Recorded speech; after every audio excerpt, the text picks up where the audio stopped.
This program is brought to you by Newsworks in cooperation with Eau Claire County. This program is simulcast on WRFP-LP 101.9. Would you please all stand for the Pledge of Allegiance?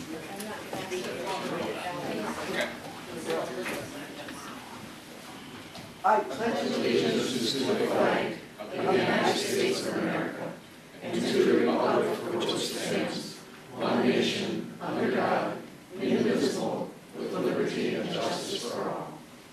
And our moment of reflection is by Katie Forsyth. Thank you. I think that most of you know that I'm not continuing on the county board. So the title of tonight's reflection, if you will, is Thoughts from a Lame Duck. The first time I did the reflection for this group, it was about a program that I really liked doing during my time in UW Extension called Building Assets in Youth. Tonight I want to tell you just briefly about another program that I really enjoyed when I was a 4-H youth development agent that I believe is very pertinent to this body, to this setting. It was called Public Adventures, and it was a program about citizenship. And we began talking to young people about the whole idea of citizenship. What does it mean to be a good citizen? And of course there are a variety of appropriate answers to that question. One way certainly to be a good citizen is to exercise your right to vote, to understand how our democracy works, and how our government works. Another notion would be is someone who knows and respects the laws of the community, the laws of the land, and is a good role model in that regard. But what we talked to young people about was the idea of active citizenship. That is getting involved, getting engaged. When you see something going on in your community that you think should be improved, or you see something you want to preserve because it's good stuff, then we encourage them to get involved, to step up to the plate, if you will. And of course there's a variety of ways to do that. You could do it through community service. You could do it through volunteerism, serving on a committee, or even serving on a board. And another notion that we talked to them about was the idea of personal interests, private interests versus the public good. Now you may think that someone who really contributes to the public good is someone who sets those personal interests aside and puts the needs and priorities of others ahead of their own. And that certainly can be the case. I think we can all think of people who have done that. But social scientists will tell us that one way that really good stuff gets done in large measure is when folks identify what their personal interests are, what their passions are, and then use those, employ those to contribute to the public good. Because that's where the fire is, that's where the energy is, that's where the drive is. I had hoped that my passions would lead me to a great contribution to the public good serving on this board. And to my dismay, I'm not as passionate about this role as I would like to be. And that's just an honest answer. It's not because it's not an important position. It is very important, the work that's done here. But I'm not as good a county board member as I would like to be because I'm not as passionate about it as I would like to be. So I need to seek other ways where my passions intersect the opportunity to serve the public good. Having said that, I want to tell all of you that I've enjoyed my time on the board, that I enjoyed working with you, listening to you, discussing with you, and sometimes arguing with you, but I have enjoyed it. And for those of you continuing, I applaud you. Your commitment, your time, your energy to serve the public good is so commendable, and I thank you for that. To my colleagues on the Highway Committee and the Highway Commissioner, I will really miss that. I think we're doing really good work on the Highway Committee, and I almost got passionate about those 6:15 a.m. meetings. To those who are also retiring, like myself, all of you have exceeded me in the time you've given to the board, and I want to thank you for that, and I want to thank our professionals who also contribute to the public good through their service. So I want to say thank you to all of you, and I want to leave you with a quote that I think you probably all have heard, but I think it's so pertinent. It is from Margaret Mead. Never doubt that a small group of thoughtful, committed citizens can change the world. Indeed, it's the only thing that ever has.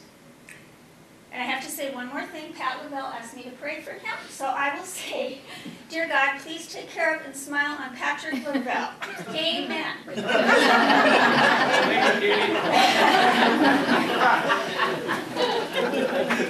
Thank you, Supervisor Forsythe. Would you all take your pads, what are they called? Keypad. And notify us of your presence.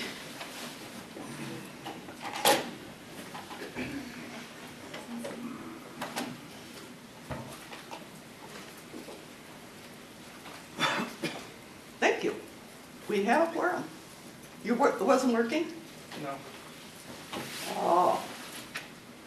We were trying to tell you something. That's okay, just go. We'll just count you as a here. Okay. Approval of the Journal of Proceedings, pages 4 to 6. Could we have a motion to approve? Supervisor Beckfield, seconded by Supervisor Henning. All in favor, say aye. Aye. We have no one signed up for public comment, but I would ask, is there anybody here from the public who would like to speak to the board? Anybody? Okay.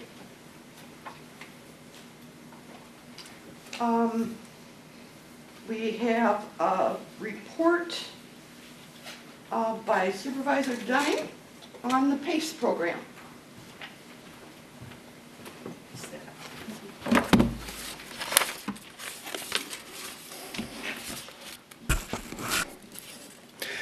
In March of 2016, Eau Claire County approved the resolution authorizing the county to participate in the proposed assessed clean energy program and became the first county in Wisconsin to belong to this national group. The program goes by the name of PACE, P-A-C-E. Currently, there are 29 counties and cities that have adopted PACE program in Wisconsin. Chairman Moore, after that, Chairman Moore appointed me to represent Eau Claire County in the program, and I am a director on the PACE Commission. So what is the Property Assessed Clean Energy, or PACE? The program was started by the legislature to overcome barriers in borrowing for building expenses related to conservation and water and energy. It allows property owners to obtain low-cost, long-term loans for up to 20 years and 100% of the project for energy efficiency, water and environmental health issues, and safety investments in new and remodeled projects. It is made available by government agencies, including counties, cities, villages, and towns.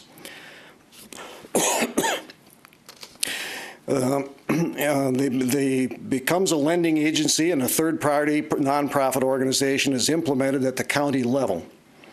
A special charge is imposed against the property to help manage the system. The program can, if used, can stimulate job creation and investment. It can lower the cost of doing business by reducing the cost of capital to fund improvements, and will save the owner operating expenses because of its efficiency issues. Revitalizes aging buildings and raising the value of property and the potential tax base. It achieves sustainability goals. PACE financing may be transferred to the next property owner if the property is sold. The PACE Commission can speed up the borrowing process from normal borrowing. The loan process involves the business owner, the borrower, developing a project to address energy issues. The borrower connects with the PACE, once he gets the loan set up, he connects with the PACE affiliated lender to secure a loan up to 100% of the energy portion of the project. And then a political subdivision, such as the county, can also provide the financing. We as a county could provide the financing. But after securing the loan agreement, the borrower gets approval from the PACE administrator, and the commission then reviews the cost and proposed savings generated before they approve it. Final approval puts the loan value on the property tax statement in the home county. The payment for these loans is made directly to the program administrator and then remitted to the lending agency with a small fee to the PACE administrator. The county is not involved with the repayment process. The county or government agency is not involved unless there is a default on the loan. At that time, the county would begin tax collection by putting a lien on the property with the same priority as a special assessment.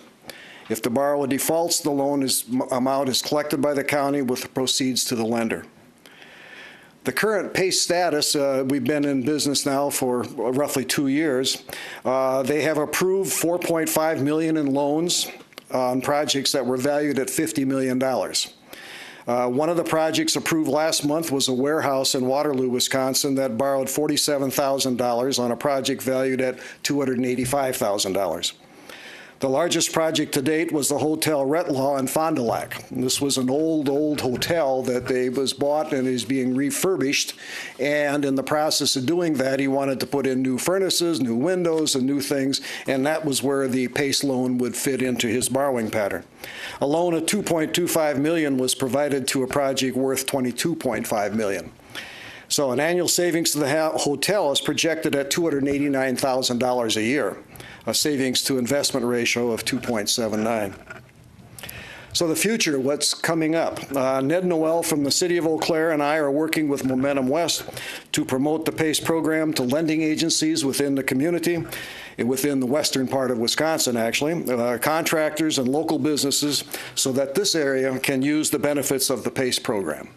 There's a couple of other projects that we did. There was a Uniroyal manufacturing plant. It was a vacant warehouse in Stoughton that has a $400,000 loan that it's using to be refurbishing.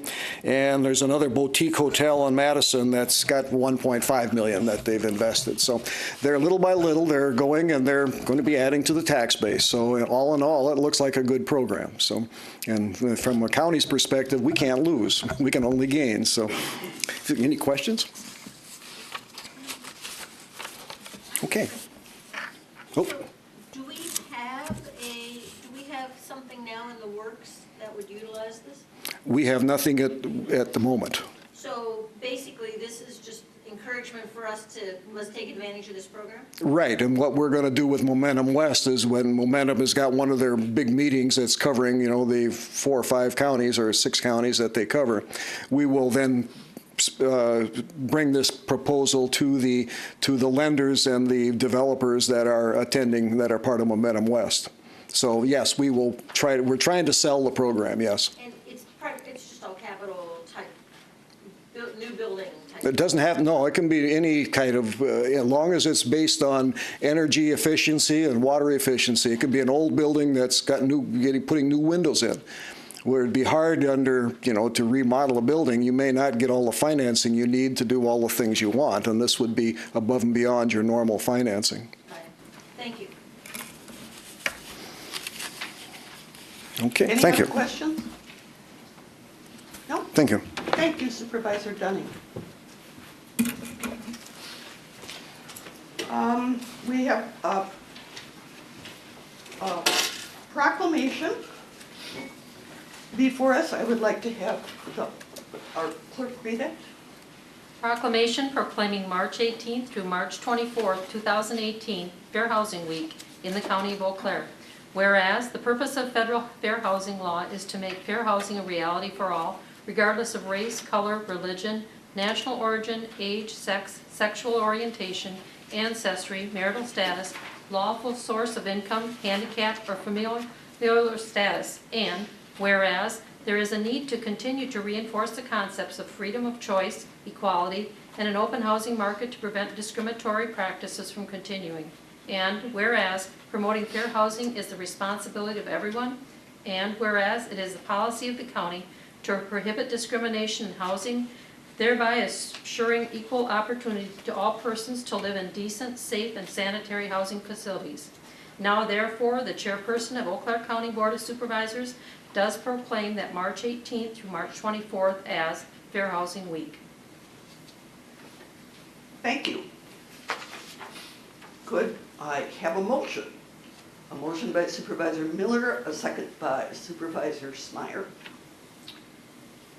All, now take your keypads and vote, please.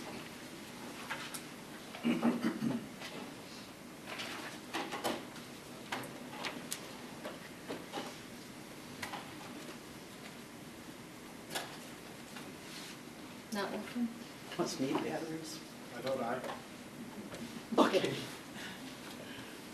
All right, and the vote is what?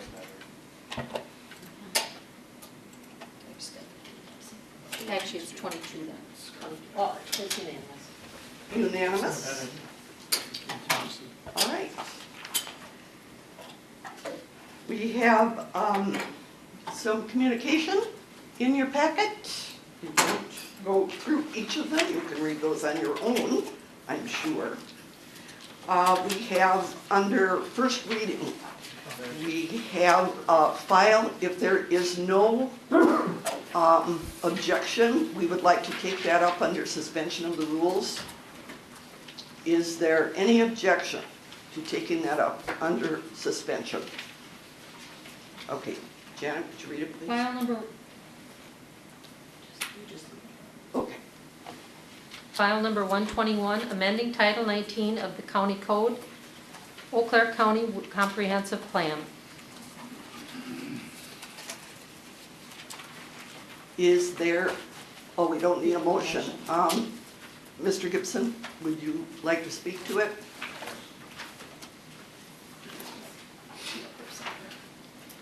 All right, thank you.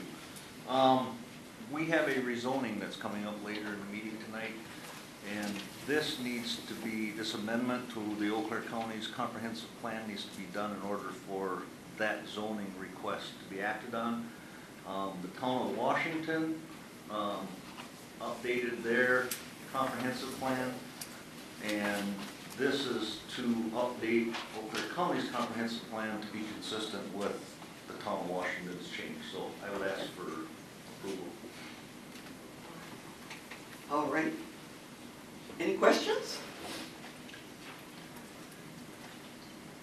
Take your keypads, please, and vote. I switched batteries. You gonna try it again then? It won't work. Oh, it did It work. did. It did I- work, it did work. I took her Oh. battery. Oh, She's not okay. here. Just you, Kathy. I'm doing it. 22. Okay, and that passes Unanimous. unanimously. We have to make a little adjustment to the agenda, nothing major. Under Committee on Administration, file number 104, which is the first one in that section, should be moved down to Committee on Human Resources. That's a Committee on Human Resources item and not a Committee on Administration. All right.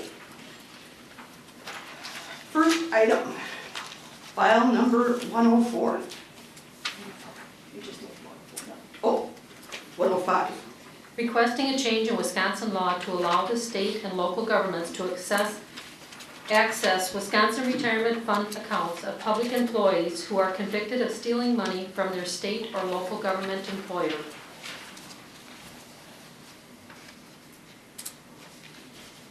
Do we have a motion?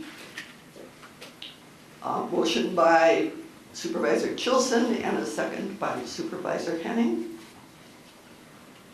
And Supervisor Beckfield to speak on it. I think, am I on now? Somewhere there. There. Good? There you go. You are. Okay. I think we're all familiar with what brought this to a head. And what this resolution would do is just add on one more garnishment availability to the existing laws that are there. There are 3 already existing: divorce, unpaid child support, and unpaid taxes. And the 4th would be the resolution that was read. Force would be, just like the other three, a judge, after he finds or she finds the party guilty, would then have a forensic financial report given to them on the ability to pay. After the judgment comes down, the criminal and the family can appeal that sentence, just like Mr. Locken did in his case. Unfortunately, right now, we do not have the ability, even though the funds are there, in my opinion, that could have helped repay the taxpayer so that we could have done good with that money. Talking to some lawyers and also the judge involved in the case, all of them supported the resolution and wish he would have had the option at the time, because he would have most certainly have used it in this case. The Locken resolution, the fourth provision to WRS, makes common sense. Unfortunately, sense doesn't always become common.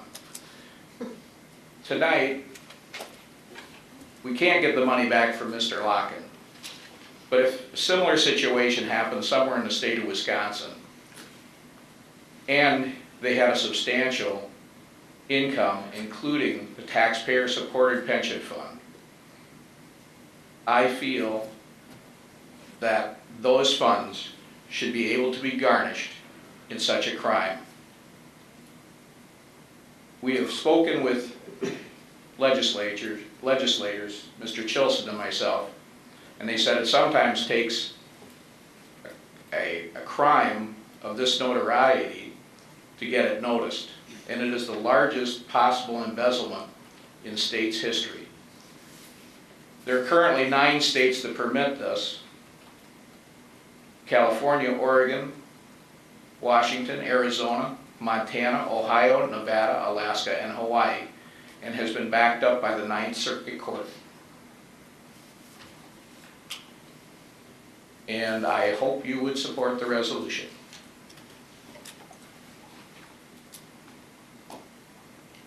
Supervisor Pagonis? I just want to make clear, so my understanding is that this resolution is essentially sending a recommendation to the legislature to pass legislation to allow a type of garnishment of the retirement. So this resolution is really primarily a recommendation to the legislature. Is that correct? That is correct.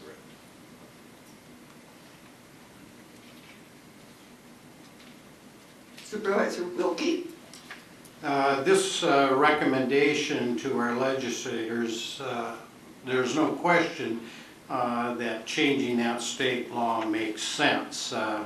It's not going to do our taxpayers any good whatsoever, but it's the right thing to do. At the same time, of course, we want to keep our focus on what we've been doing. We've seen a lot of good things in the direction of making sure that we have procedures and policies in place and are continuing to monitor them, as well as the renewed commitment by this board to maintain fiscal oversight of the taxpayers' dollars. But I will support this resolution, but recognizing that it's the latter that we need to do on the front end. Thank you. Supervisor McKinney? When I first read this, I really had some concerns, so I went online and I found there's 25 states who have passed something similar. In all of the states except one, they're using the same language, can be revoked. Michigan uses can be withheld to pay for costs of incarceration. I kind of like that one. But another question that came up for me was, what connection do beneficiaries, dependents, what's their connection to this pension money? Are we punishing yet a whole family? So that was a question that was raised for me. So I'm not sure where I'm sitting with how I would vote on this. Plus, I would not like to see his name attached to it either. Does anybody have any answer for Supervisor McKinney's question? Mr. Beckfield. That concern came up in the Committee on Administration as well. And again, in these other cases, for example, of garnishment of a marital or child support, the judge makes that call after forensic report is done and given. And what they do want to do is try not to allow them to be put onto taxpayer-funded assistance of any kind. And in most cases, like those two, that's set by the judge, by each case. The latter of it, the one on the tax, as a matter of fact, I think in Wisconsin, it's limited, the law came out at 50% is the maximum off of a divorce situation. I think it's 75% for child support, and there is no limit on unpaid taxes, okay? But in talking with the people from Madison, it's going to be debated at their level. We're making a suggestion that they take up this rule from this county, using our example of what happened, to try and make it so it doesn't happen to another county like this, with somebody who clearly has the ability to pay back. And I hope that answers your question somewhat. Thank you. And Supervisor Chilson. Cheaters. Thank you. I guess I hope everybody would find a way to support this tonight. As Mark and I kind of investigated this, and one of the documents we obtained from Eau Claire County, it showed the financial breakdown of what Mr. Loken has coming in. I'm sure that was available prior to in the court case. I was not aware of it, but the monies that are coming in to him and or his wife, or however it breaks down, is almost $10,000 a month, $9,600 and some odd dollars, of which $4,600 and some dollars were his pension. It's just hard to believe, and Judge Tyson handed down his sentence, and part of its restitution, that someone can do this, can get away with it, basically thumb his nose at the judicial system and everybody else who plays by the rules, not make any repayments, and have all this money coming in. To me, it's very upsetting. You break the law, there should be consequences, and maybe if this moves forward and something's done about it, it also serves as a deterrent. And I guess I hope everybody would vote in support of this tonight. Thank you. Supervisor Gatlin. I don't favor this resolution to the state. I think revoking somebody's pension for restitution of a crime isn't something that this board should take up. The court system does and can take into consideration how restitution is made. It can be part of a sentencing process in a case. If the convicted agrees to contribute some of their lawfully earned pension to make restitution, that can influence the sentence served and should be an option for the court. The pension is funded as a joint account with both employee and employer contributing, and it's also a joint account to a spouse. And reducing this could result in an innocent spouse being disciplined for a crime they didn't commit. Thank you.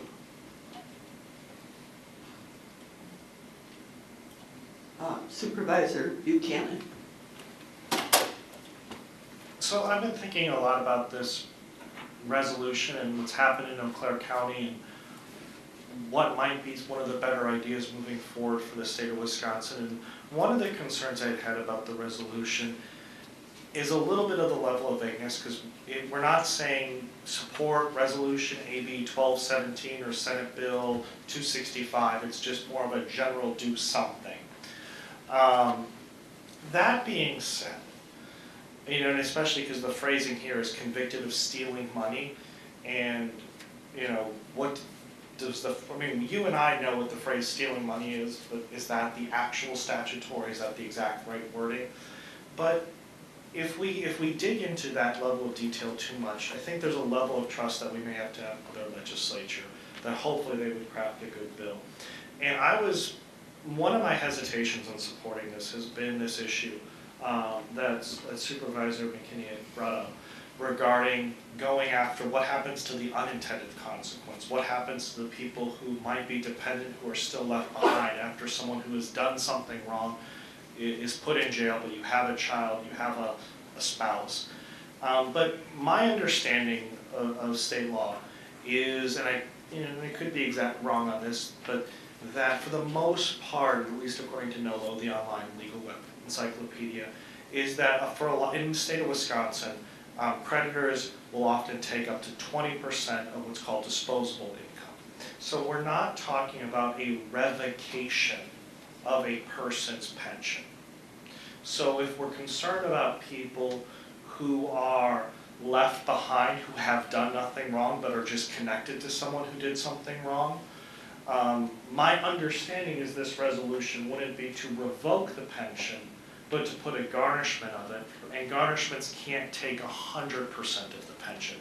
It can only take a portion of it above the poverty level, and a non-100% portion, meaning that people who are left behind, children and spouses who have done nothing wrong, would still be able to receive an income, at least if this resolution were to follow the way the current statutes seem to be written.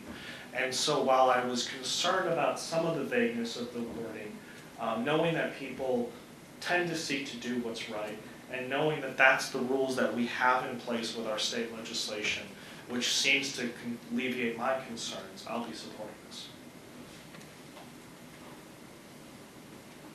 Thank you. Are there any other comments, questions? Seeing none, take your keypads and vote.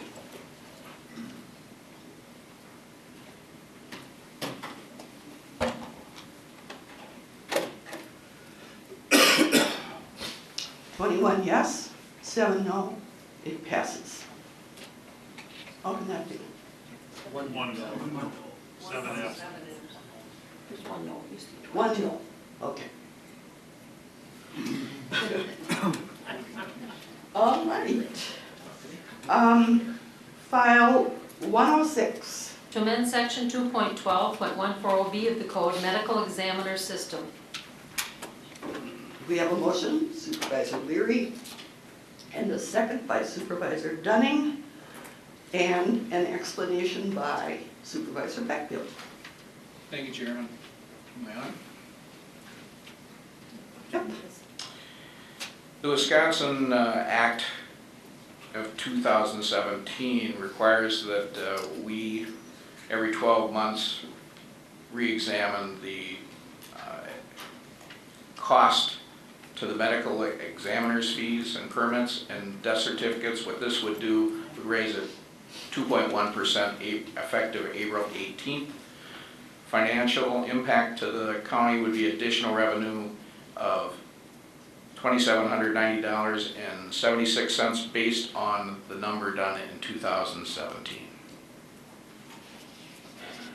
Thank you. Any questions? Pretty much housekeeping. Take your keypad and vote, please.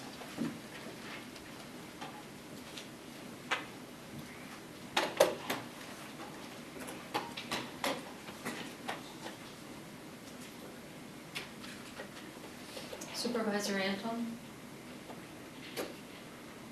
There you go. Right, and unanimously, and that passes unanimously. File 110. To amend section 2.04.010A of the code, Rule 1, meeting. A motion. Supervisor Lavelle, and a second. Supervisor Chilson, and an explanation by Supervisor Beckfield. Well, again, this is another housekeeping type issue where we give the flexibility of the board the ability to meet for strategic planning in a separate time other than the set time. And the financial impact to the county would be an additional cost of $1,002.94 per extra meeting. Okay. Any questions or comments? Seeing none, would you take your keypads and vote, please?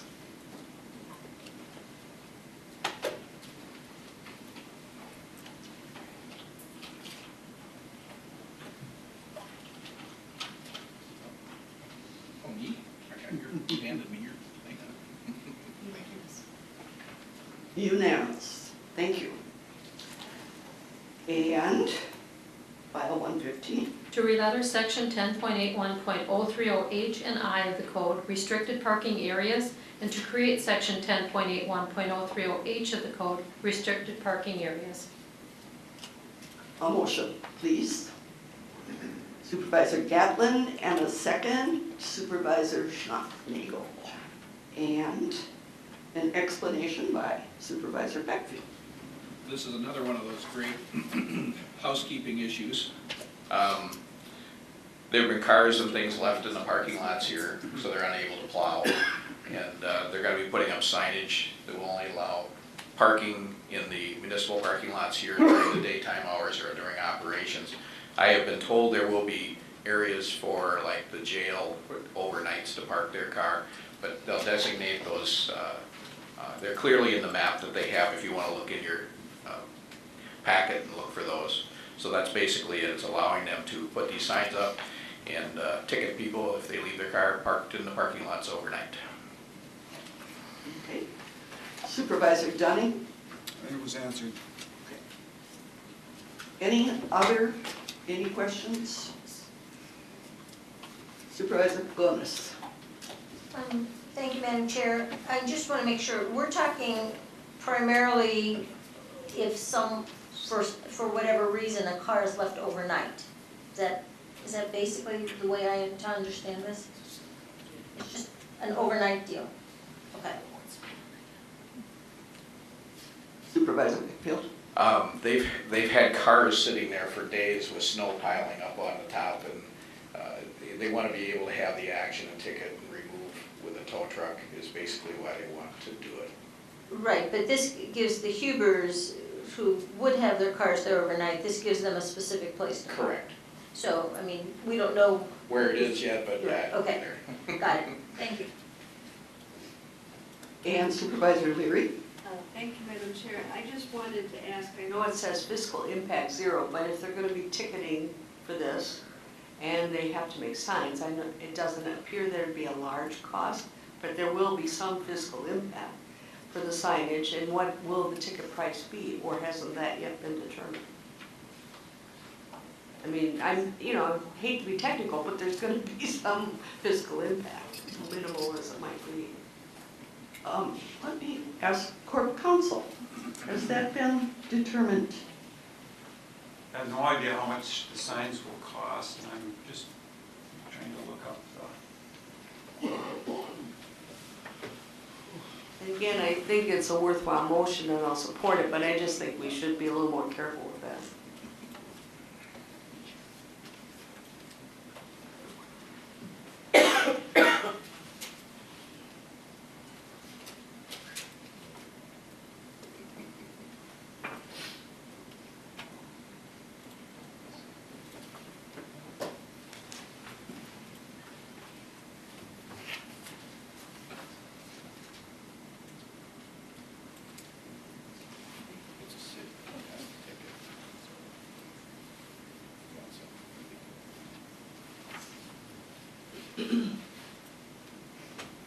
Madam Chair. Yes. When we had that discussion, was it not a ticket by the city of Eau Claire would be doing the ticketing and the money would go to the city of Eau Claire at that point? I believe you're correct. I think it was the city police We're going to would be ticketing. They administer. would be the ones who have the jurisdiction to do that. Where it was proposed, that's the way it was. And as far as the signs, if I might say, it would be minuscule, but I believe that the county sign shop probably would be working with the county, with the courthouse to facilitate those signs. Supervisor Anton. Who would pay for the towing charge? The owner of the vehicle. That would be included in the arrest or the ticket. If the vehicle is towed, yes. Thank you. Supervisor Ritchie?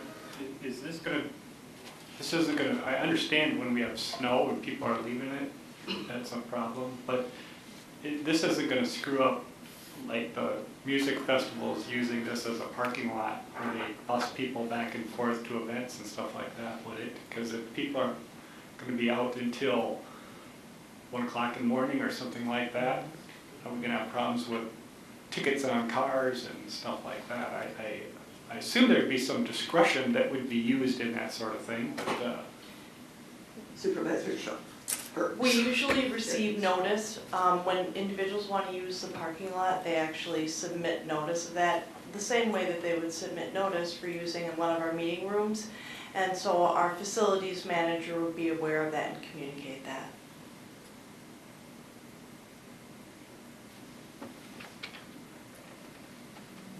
Anything else? Then take your keypads.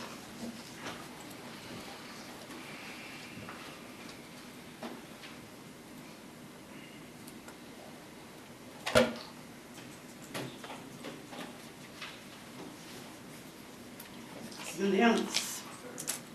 It passes. Okay, moving on to Committee on Human Resources. File 104. To repeal and recreate section 3.20.005 of the code, salaries of elected officials, and amending section 3.20.010E of the code, benefits of elected officials. And I would like to ask if it would be okay if we do an editorial correction on page 22, line 3. And I'll just read it. It says, the sheriff is eligible to receive reimbursement of up to $720. And what we want to add is annually for the expenses, and the word annually is not in there. What page? On page 20, you're 22, line 3. Not really. That's not 22. It would look like in our packet it was 22. Yeah, 22. 31. Page 31. 31 and... No, 22. Page 31 on. Okay, 104. We're doing ordinance 104. That's on page 30. Page 31 of the packet, but the page number on the page is 22 on the bottom. Oh, okay, sorry. Then it's to your page 31. And it's on line 3, and it's adding the word annually after $720. It's really page 22. She's right here. It is page 22. It's printed on the page 22. Right here. Okay, it's page 22. But see, the agenda doesn't have a page number, so I think that's Okay.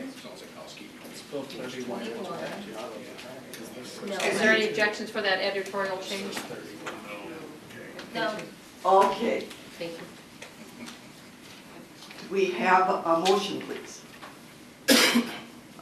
Supervisor Miller and a second by Supervisor Buchanan. Any questions? This is up once every 4 years. Supervisor Miller?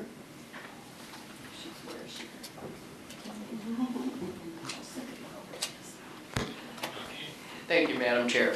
Yes, as the Chair just said, once every 4 years, the county is required to set the salaries of the elected officials, the county clerk, treasurer, register of deeds, clerk of circuit court, and the sheriff. They're staggered, so this year we had to focus in on the clerk of courts and the sheriff's position. For those of you who've been around for a while, you'll recall that for many years, our elected officials' salaries were quite a bit behind the average across the state and/or the average of comparable counties to Eau Claire County. So if you look at your sheet on whatever it's page 30 of our packet, I believe, you will see that there was quite a jump for the county clerk, treasurer, and register of deeds between the year 2018 and 2019. And that's because in we made an adjustment for them to try to help get caught up to an extent. 2 years prior to that, we had made a slight adjustment for the clerk of court and the sheriff. Well, now we're back to the clerk of courts and the sheriff. And again, the committee spent a considerable amount of time, the Committee on Human Resources, spent quite a bit of time reviewing the salary structures of other comparable counties, the increases that they were getting, and so on and so forth. And we came up with sort of the formula to give them an increase and then subsequent percentages in the following 3 years after the first year election.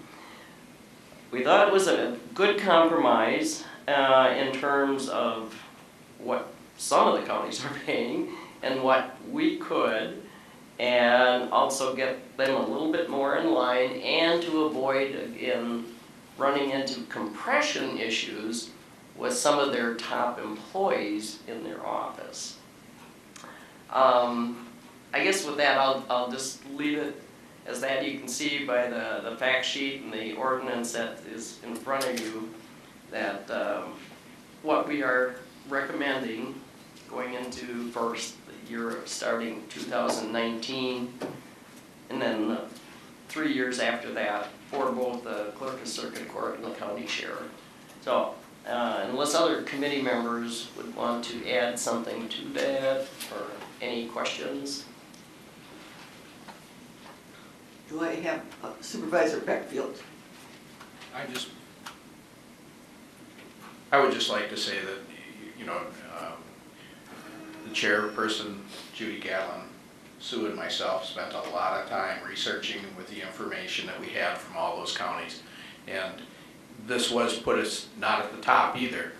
It makes us commensurate with the other counties, and it also, like you said, pushes off that compression issue for a while. It'll be coming down the road. We'll have to talk about it again in a couple of years, but a lot of time and effort went into making sure this was done right, and I would ask for your support. Supervisor Buchanan? Yes, I'm going to be voting yes and supporting this resolution. I guess I had a question, or one or two questions that this ordinance kind of brought to mind. And it's the questions I have would be directly applicable to the title of the ordinance, but don't necessarily address some of the individuals who are mentioned here. Since I'm new on the county board, that's kind of why I wanted to ask this. And that's, it's always a difficult subject when you talk about your own salary as county board members. And I just wanted to ask, since I heard as the chair, you made the comment, this is something we do once every 4 years, and there's kind of a regularity to this since these are 4-year terms that we're looking at for this. I know that the city council has not updated their compensation for their elected officials on the city council like in 15 years. And I know the county board did that recently here. Do we have a regularly scheduled review of county board's compensation? And again, I know that's always a difficult subject, but as I'm looking around, and no offense, I think I'm the youngest person who's sitting here right now, and I always think about, does your compensation cover for daycare? Who can and can't serve depending on that compensation? So I just wanted to ask, do we regularly review the county board's compensation? And how frequently does that come up on this board? The Human Resources Committee does review the county board compensation every 2 years. Okay. It has to be reviewed prior to taking out papers for the election. And it has to be completed and published. before that time. And the same is true with the elected officials. This is every 4 years. And that definitely answers my question. It sounds like we're way ahead of, because I just know that back when I was in the city council, it seems like they haven't even touched it in 15 years. And I knew that there was a change recently, and just wanted to make sure that since we're talking about this, that that's It's in the reviewed rotation. every 2 years. Okay, thank you. Changes are not always made. Right. but Okay, I Supervisor Pagonis. I think just to be fair, there has been no change to county board supervisor compensation for the last 55 years. So, no, it would not cover the cost of daycare. Okay, maybe that's an exaggeration, 20 years, it's a little, it's been a really long time. So even though it's evaluated every 2 years, no action has been taken. Just so you understand that. Okay. Supervisor Henning. Madam Chair, to set the record straight, in 2002, the county board took a cut. Yes, this is true. And Supervisor Buchanan. And just to keep on the theme, and then just only a couple moments and I'll be done. It is a difficult and awkward thing. We are laughing, we should have a jovialness to it, and no one's saying that I think this is the type of job that should pay your rent or pay your mortgage. That's not at all. But when we look at who has the right and the ability to serve and who has the ability to run for office, if the compensation we give doesn't cover daycare, then who are we saying doesn't have the right to sit in this body? I'm going to interrupt. So that's all I wanted to say. Okay, our discussion is on the ordinance for salary of sheriff and clerk of courts. Anybody have anything relating to the ordinance? Then take your keypads and vote, please.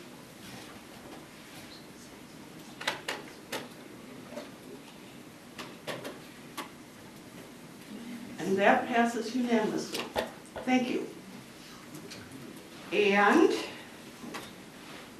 file 125. To ratify a labor agreement between Eau Claire County and the Wisconsin Professional Police Association Law Enforcement Employee Relations Division for the non-supervisory unit effective January 1st, 2018 through December 31st, 2020. Authorizing the chair of the county board, the chair of the human resources, and the county administrator to execute said contract. Could we have a motion, please? Motion by Supervisor Gatlin, second by Supervisor Lavelle, and an explanation by Supervisor Sunil.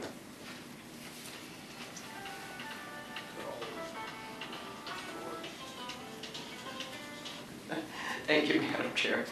Again, the HR committee met on several occasions earlier this year with the Sheriff's Department non-supervisory unit doing the contract negotiations.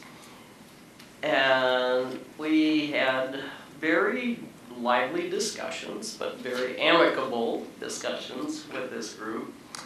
And it was a good give and take thanks to our esteemed corporation counselor, Mr. Zames. Basically, again, the fact sheet that's in your packet should pretty well lay out what we ended up agreeing upon, effective with the wages and so on. One additional thing this year is we went with a 3-year contract versus what had historically been a 2-year. And I think it's beneficial both to our HR and a payroll department and the staff involved there, where we're not constantly having to go back and make things retroactive and so on, because as you know, we don't ever finish negotiations before the first of the year. So anyway, this year we agreed upon a 2% increase. Again, we compared it to some of the surrounding counties and what their negotiated contracts were for the similar units in their sheriff's departments. And so we were right in line with that. The health insurance is the same as it has been with all the other employees in the county. And that's one of the things that the HR committee has been working towards is having things come more closely in alignment with the employees, other employees, non-represented employees in the county. The other thing, we just agreed to increase a slight $1 an hour for field training officer pay when they're responsible for training a new employee in the field. And there were just a few other modifications, mainly some language changes. And perhaps if you have any more detailed questions beyond what the fact sheet kind of spells out, you could, maybe Mr. Zames could help fill in the gaps there. Thank you. Supervisor Pagonis? I apologize for being so chatty tonight. I guess I have two questions. One is the number of employees that this covers. And secondly, does this include correctional officers? It does not include the correctional officers. These are only the represented individuals. It's 33, 36. It's not 36, 32 or 33. 32 or 33 in the sheriff's department. They're the deputy sheriffs and bailiffs. But not correctional officers? No. Correct. Thank you. Any other questions? Before we vote, just a personal note. Supervisor Miller talked about the meetings being very amicable. One of the things that I am truly going to miss about this job is working with our union. It's been fun. Okay.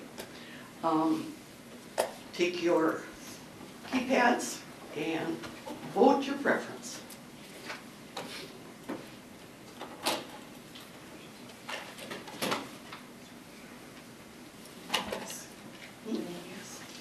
Unanimous? Contract is settled. Good.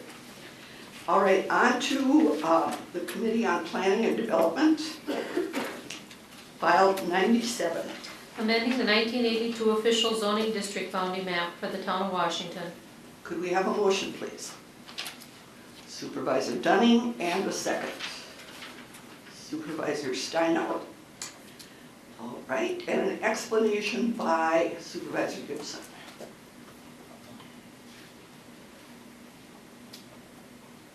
That's right, I have a job to do here, but I can never find you here. There. All right. This request is to rezone 1.25 acres from A2 district to C3 highway business district to allow construction of a stormwater detention facility to serve the mini warehouse business and to be consistent with other adjacent land uses. Town of Washington held a hearing and they voted in favor. Planning development staff finds that the rezoning request conforms with the Eau Claire County Comprehensive Plan and recommends approval. Planning development held a public hearing and voted 5-0 in favor, so I'd recommend approval. Thank you. Do we have any questions? Comments?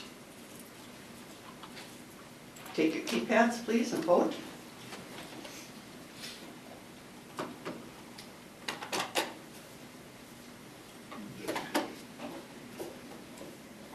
And that is also unanimous.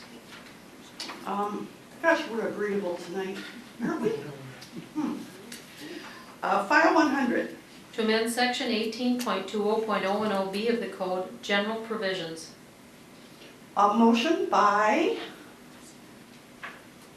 Supervisor Lavelle and a second by Supervisor Beckfield. And an explanation by Supervisor Gibson.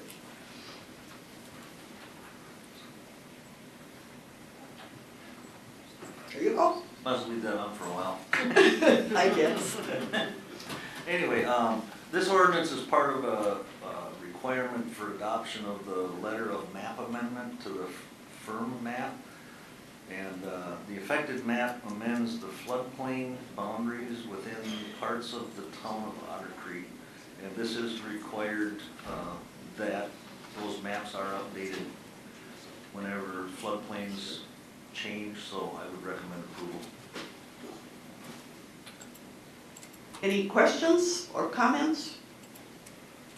Then take your keypads, please.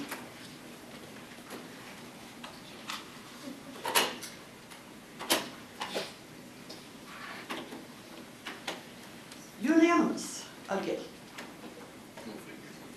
And file 101.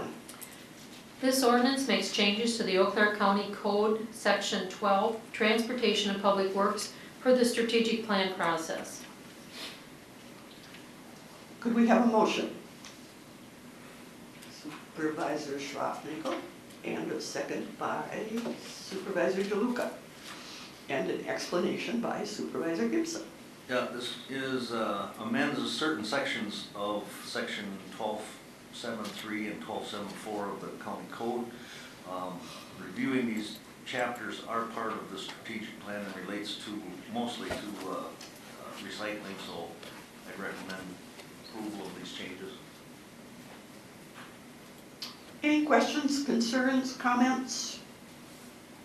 Then take your keypads and vote, please.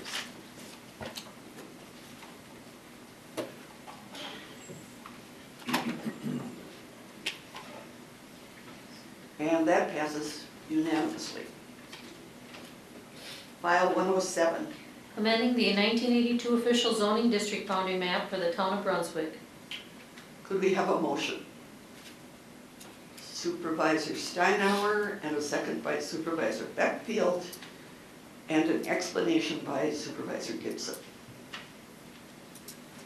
This is to rezone 5.93 acres from AP to A2 and divide the existing home.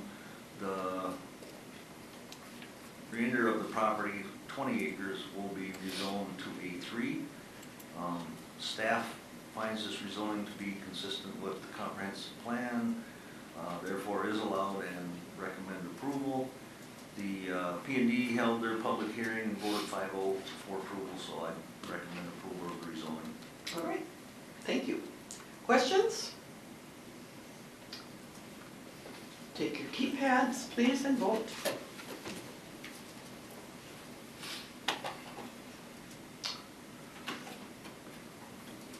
And that passes unanimously. Vote for file 119.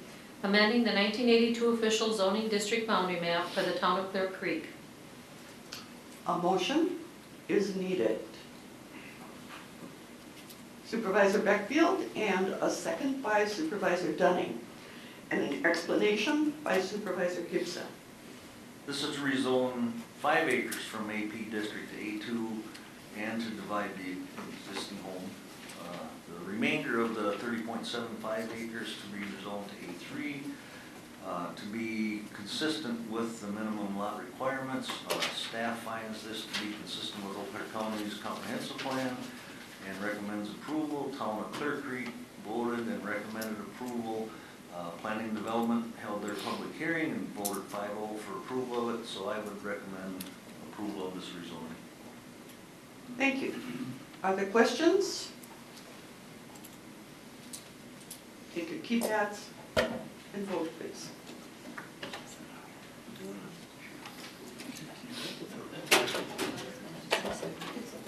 Oh, Supervisor Pagonis, we missed you. Yeah, that's all right. Okay. I was just going to, since Supervisor Stogis isn't here, I was just gonna pretend I was him for a minute, playing about taking land out of AP. It's fine.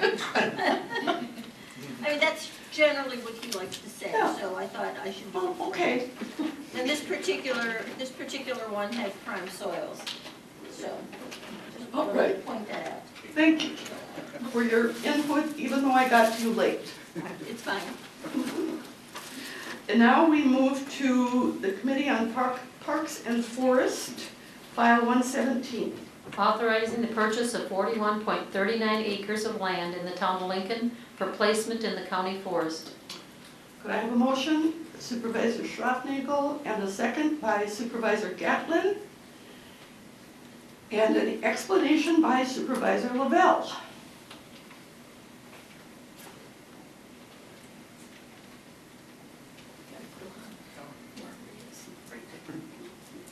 Thank you, Madam Chair. Supervisor Pagodas, if you want to take the place of Supervisor Stelios, this was supposed to be his, but he's in vacation in Utah, so. But this came from the Land Stewardship Committee, which Bruce Wood was on, and he's no longer here, and Kevin's in Utah. So I guess I'll have to move it forward. What this is 41 acres, 41.39 acres that are on the Eau Claire River, it's down by Fall Creek. It's a nice area. It's probably got the highest banks of any part of the river. We've tried to buy all the land around the river if we can. This is the Brown property.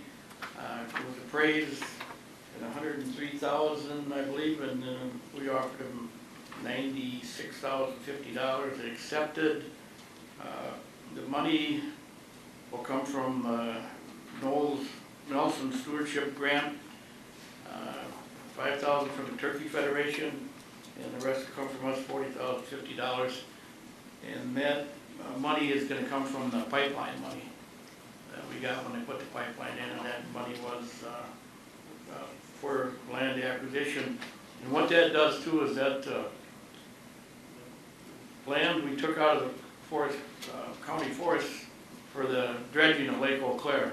So that was, we're just replacing land we took out. It's not like we're adding to the forest, we're just replacing land that we're going to use to dredge Lake Eau Claire. And I think, anybody have any questions, I believe I can answer them. If I can't, Director Peterson's here, and so is Dave Dressel from, he's a member of the Land Stewardship Committee.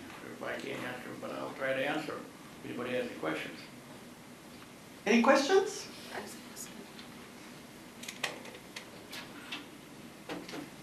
He's just so quiet. Because of the chair. I guess. You should stay.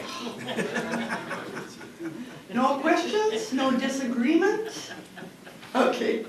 Take the keypads, please, and vote.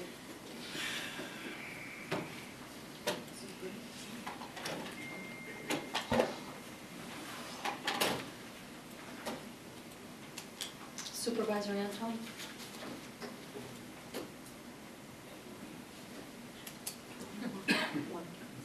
$21 to 1, and that passes. And Land Conservation Commission, File 126. Authorizing Land Conservation Manager to act on behalf of Eau Claire County to submit an application to the State of Wisconsin DNR for acquiring a grant for the purpose of implementing measures to control agricultural or urban stormwater runoff pollution sources.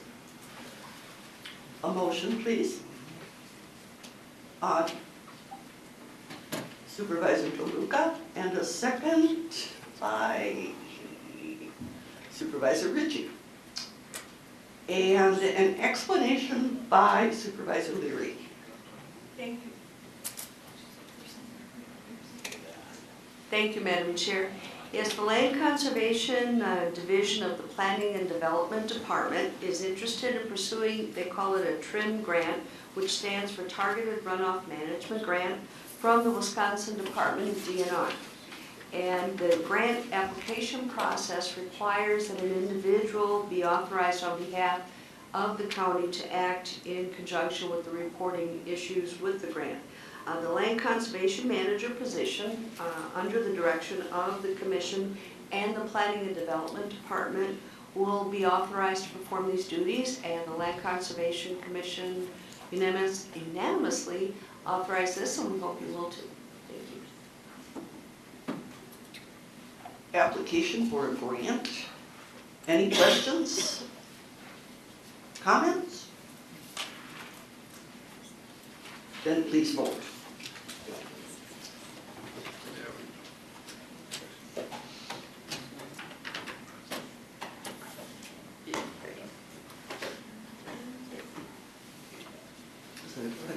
Supervisor Steinhauer?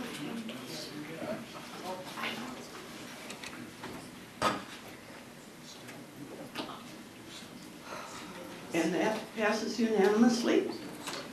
We are at the end of our agenda. We are therefore adjourned.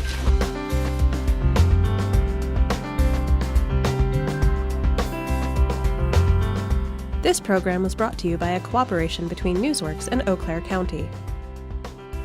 Newsworks is made possible by continuing community support.